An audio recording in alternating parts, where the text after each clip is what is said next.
Bonjour, je suis Thomas Ozinski, bienvenue dans cette nouvelle vidéo en lien avec la climétrie. Nous sommes cette fois dans la partie statistique et des notions d'erreur de mesure. Alors, pour rappel, l'erreur de mesure, c'est l'erreur aléatoire et systématique qui ne sont pas dues à une variation dans le construit mesuré. Je prends mon poids ne varie pas, pourtant je vais observer des différences si je mesure avec deux balances différentes ou deux moments différents dans la journée. Il y a deux moyens d'analyser cette notion d'erreur de mesure. La première est le calcul de l'erreur standard de mesure, qui est une estimation de la variabilité attendue des scores observés lorsque la valeur vraie est maintenue constante. L'autre façon, c'est d'utiliser le diagramme de Blunt et Altman qui permet de visualiser les marges des variabilités dans lesquelles nous pourrons considérer les différences comme dues à l'erreur de mesure. Ainsi, on va pouvoir se dire, bon, je m'attends à avoir une variation de tant de degrés ou de pourcents autour de la valeur moyenne mesurée par les deux personnes. Comment calculer l'erreur standard de mesure? Il existe trois méthodes qui sont proposées par Devet et collaborateurs dans leur manuel. Nous allons les passer en revue. La première est de se dire que l'erreur standard de mesure, par définition, c'est la racine carrée de la variance liée à l'erreur de mesure. Deux cas de figure, si nous sommes dans une mesure d'accord, est-ce que les juges évaluateurs trouvent la même chose? Dans ce cas, il faut prendre en compte la variance liée aux observateurs plus la variance résiduelle. Si nous sommes dans la question de savoir si les évaluateurs classent les personnes au même niveau, donc il y a une certaine consistance sans forcément avoir d'accord, dans ces cas-là, nous considérons la variance liée aux observateurs faible et nous ne la prendrons pas en compte. Ces variances se calculent toujours avec une ANOVA, donc si vous n'êtes pas à l'aise forcément avec, il est possible d'utiliser d'autres formules pour approcher l'erreur standard de mesure. La deuxième méthode, c'est pour mesurer l'erreur standard de mesure de consistance. Elle consiste à prendre l'écart type de la différence des mesures, donc SD différence, l'écart type de différence entre les mesures. Vous prenez juge A, juge B, vous voyez l'écart type entre ces mesures-là, et vous divisez par racine de 2. Donc là, sur les données que nous avons utilisées dans l'ensemble de l'exemple du cours, les deux évaluateurs qui mesurent l'amplitude de mouvement d'épaule sur 50 sujets ont trouvé une SEM de 2,14, ce qui signifierait qu'il y aurait une erreur de 2,14 qui dit si j'ai une différence entre juge A et juge B de 2 degrés, je suis dans probablement l'erreur de mesure et je ne considère pas qu'il y ait un écart franc. Troisième façon de faire, qui est critiquée par Devet parce que elle n'est applicable que si c'est vous qui avez fait les mesures et que vous avez l'ensemble des données initiales pour avoir l'ensemble des éléments. Si vous prenez cette formule en prenant un ICC d'une autre étude et vous appliquez à vos données, ça ne va pas marcher parce que les deux populations, les deux échantillons n'ont pas la même hétérogénéité, ils ne pourront pas appliquer cette formule, ça serait incorrect. Donc, par contre, si vous faites votre étude, vous avez l'ensemble de vos 50 mesures pour le juge A et pour le juge B, vous pouvez, après avoir calculé l'ICC qui convient à votre méthode de mesure et d'étude, calculer la SEM ainsi. Vous prenez l'écart type pondéré. Donc SD pool, c'est en fin de compte une moyenne pondérée des écarts types des juges. Donc c'est ce qu'on voit juste en dessous, la deuxième ligne. Ça se calcule en prenant la variance du juge A plus la variance du juge B divisé par 2 et vous prenez la racine carrée de ça.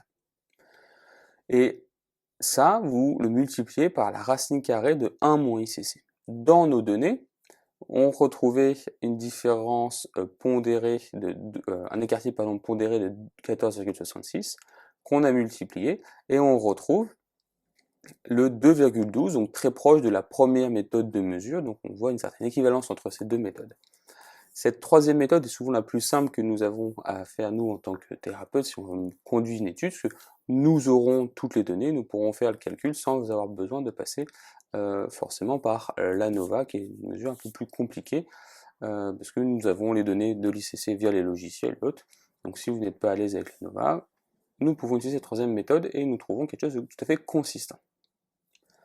Ensuite, nous avons une deuxième méthode. La deuxième méthode, c'est le diagramme de Blunt et Altman, pour limite d'accord. Ce diagramme consiste à mettre en regard la moyenne de l'évaluation des juges pour un sujet et leurs différences dans l'évaluation de ce sujet-là. L'intérêt, c'est qu'on peut faire la moyenne des différences. Cette moyenne des différences, le trait violet ici qui est apparu, représente l'existence ou non d'un biais systématique entre les juges.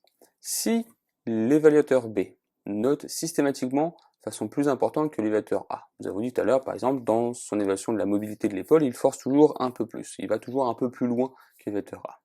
On trouvera une moyenne de différence un peu plus haute que 0, éloignée de 0, qui signifierait qu'il y a systématiquement quelques degrés d'écart entre les deux juges, et par conséquent, il faudra le prendre en compte quand, par exemple, vous laissez votre patient au thérapeute B une semaine, et puis vous dit, j'ai 3 degrés de plus. Ça, on saura que systématiquement, lui, quand il mesure par rapport à vous, il rajoute 3 degrés de plus qui va plus loin. Vous considérez qu'il n'est pas meilleur que vous, mais c'est simplement sa façon de mesurer qui systématiquement surnote par rapport à vous. Après, il est possible de regarder l'écart-type des différences. Et quand on prend 1,96 fois l'écart-type des différences, on se retrouve dans la possibilité d'estimer un intervalle de confiance à 95% des données. Ce qui signifie que il y a 95% de chances que les données se retrouvent entre ces deux barres pour la fiabilité interjuge. Ainsi, dans l'exemple des données ici, on voit qu'il y a plus ou moins 6 unités de différence entre les juges, ce qui signifie, encore une fois, que pour considérer que le patient, entre le moment où il est évalué par l'évaluateur A, puis l'évaluateur B, il faut qu'il y ait au moins plus de 6 degrés d'écart entre les deux mesures pour considérer que ce n'est pas simplement de l'erreur de mesure entre les deux juges, mais bien une différence vraie dans le construit de l'amplitude du mouvement de l'épaule chez le patient. Donc petit bémol, ça permet de calculer la différence entre les juges à condition que celle-ci suive une loi normale. Si la différence entre les juges ne suit pas une loi normale, il va falloir transformer les données de base parce que sinon nous ne pourrons pas faire une mesure d'intervalle de confiance à 95% en utilisant la formule 1,96 fois l'écart type, car ceci n'est valable que pour des données qui suivent une loi gaussienne. Si vous avez amené à transformer les données, ce qui est souvent recommandé, c'est d'utiliser une transformation logarithmique. Donc vous prenez vos données brutes, vous les transformez selon un logarithme base 10 par exemple, et vous vérifiez si la différence entre ces données transformées suit une loi normale ou pas. Si elle suit, vous pouvez refaire ce genre de diagramme. Maintenant, je vais vous montrer comment faire ce diagramme-là de façon assez simple avec le logiciel RStudio. Malheureusement, ce n'est pas encore disponible à l'heure actuelle sous JASP, donc je vous montre comment faire sous RStudio. Introduction à l'utilisation du logiciel RStudio pour réaliser un graphique de Blanc-Talmand. Je suis Thomas Ozinski. Cette vidéo s'inscrit dans la série des vidéos d'enseignement sur l'introduction à la clinimétrie. Et là, nous voulons réaliser un graphique de limite d'agrément dans le cadre de la notion de fiabilité entre deux mesures. Alors pour commencer, il va nous falloir, dans le logiciel RStudio, demander à importer notre jeu de données. Donc, nous cliquons sur Importer les données, nous allons demander depuis Excel et pour l'exemple, elles sont sur mon bureau, Blanc-Talmand. Nous lui demandons d'importer, nous voyons bien A juge B, c'est parfait, ce que nous voulons. Donc nous avons la mesure, 50 mesures pour deux juges, juge A, juge B. Comme à chaque fois, je vous conseille d'indiquer au logiciel RStudio que vous voulez travailler uniquement dans le fichier que vous venez d'importer. Ce sera beaucoup plus simple à notre niveau. Donc nous disons attache Blant et Allemand. Ensuite, il faut installer un package. Quel package pouvons-nous installer? Si vous ne les avez pas déjà sur votre ordinateur, qui sont le package BlantR et Blant-Atmanley, vous pouvez cliquer sur Installer, renseigner la notion de Blant-Allman, et vous voyez qu'il y a deux packages qui vous sont proposés. Nous allons utiliser le Blant-Allman. Moi je les ai déjà installés, donc je ne réinstalle pas.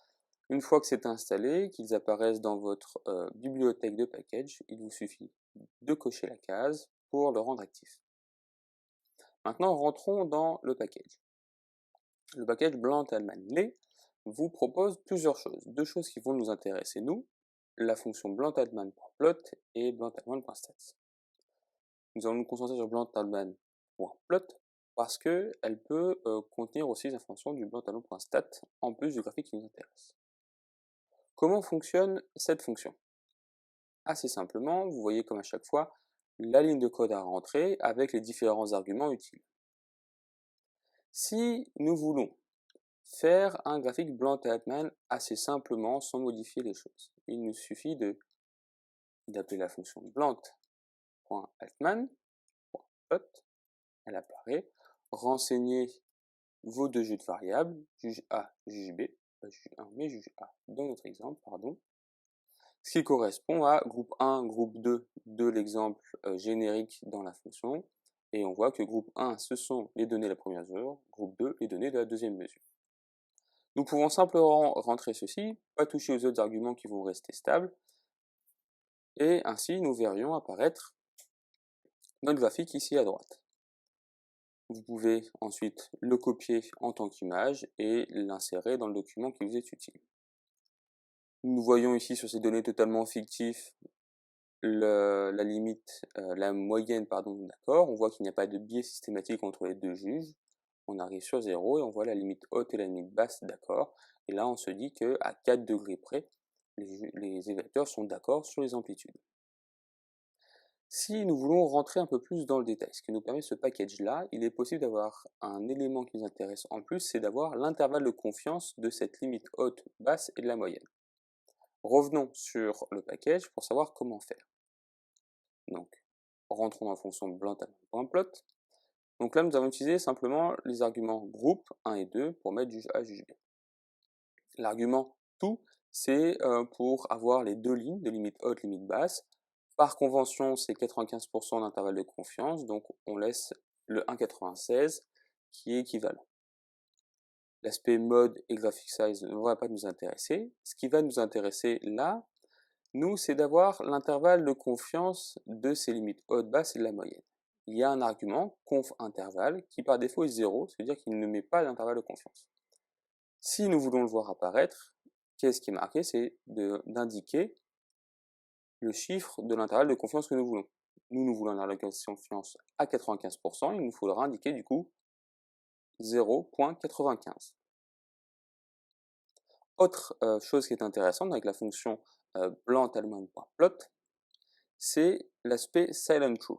C'est pas intuitif, mais en fin de compte, silent true, ça renvoie au fait de savoir si nous voulons les statistiques du graphique. Donc la moyenne, la valeur de la moyenne, de la limite haute, de la limite basse, et potentiellement des intervalles de confiance. Nous, ça va nous intéresser, comme ça nous aurons tout d'un bloc avec une seule ligne de code, donc nous allons rentrer l'argument silent false pour qu'il ne passe pas sous silence ces éléments. Alors, rappelons la fonction blunt-altman. Là, nous allons ajouter les arguments que nous avons dit. Donc toujours juge A, juge B. Ce que nous changeons, c'est l'argument conf.intervalle, qui est ici. Nous lui disons 0,95. Attention, mettez bien un point et pas une virgule. La virgule sert à séparer les arguments. Et puis nous lui avons dit, nous voulons que tu ne passes pas sous silence les statistiques, donc silence égale false. Voilà, il a fait le calcul. Nous voyons que le graphique a changé. Nous avons toujours nos trois lignes en gras, la moyenne, limite haute, limite basse, mais il nous a rajouté l'intervalle de confiance à 95% de ces valeurs. Chose qui peut être intéressante parce que nous savons du coup que nous avons une certaine confiance à 95% que la vraie valeur est dans ces intervalles. Elle peut être en effet plus loin, avec un risque de 5%, mais souvent c'est ce que nous utilisons. Si nous avons voulu avoir des intervalles plus précis, à 0,99, il nous aurait fallu rentrer l'argument conf.int égale 0,99 pour n'avoir que 1% de chance de ne passer à côté de la vraie valeur. Ensuite, nous avons vu que sous notre ligne de code sont apparus toute une série de chiffres. En fin de compte, ce sont la moyenne de chaque mesure, de groupe de mesures, les différences, le rappel des scores des différents juges, et puis ensuite nous avons la moyenne de différence, 0, moins 0,02, donc il y a 0,02 degrés d'écart en faveur du juge B par rapport au juge A, donc on considère un biais systématique nul, et une limite d'accord de 4 degrés au-dessus ou en dessous entre les deux juges. Nous avons ensuite l'intervalle de confiance de cette limite haute de cette limite basse, avec aussi l'intervalle de confiance de la moyenne. Donc ceci est une façon de faire avec le logiciel RStudio un diagramme de Blank et Allman pour la mesure de limite d'accord entre deux juges pour la fiabilité de données quantitatives. Merci pour votre écoute, bonne journée. Voilà, nous venons de finir cette vidéo sur l'évaluation statistique de l'erreur de mesure avec le calcul de l'erreur standard de mesure ainsi que la réalisation du diagramme de Blank et Allman. Si vous avez besoin d'approfondir, n'hésitez pas à utiliser les références en bas de page ou d'aller voir dans le livre Evidence Best Practice en rééducation. Je vous souhaite une bonne journée, à bientôt dans une prochaine vidéo.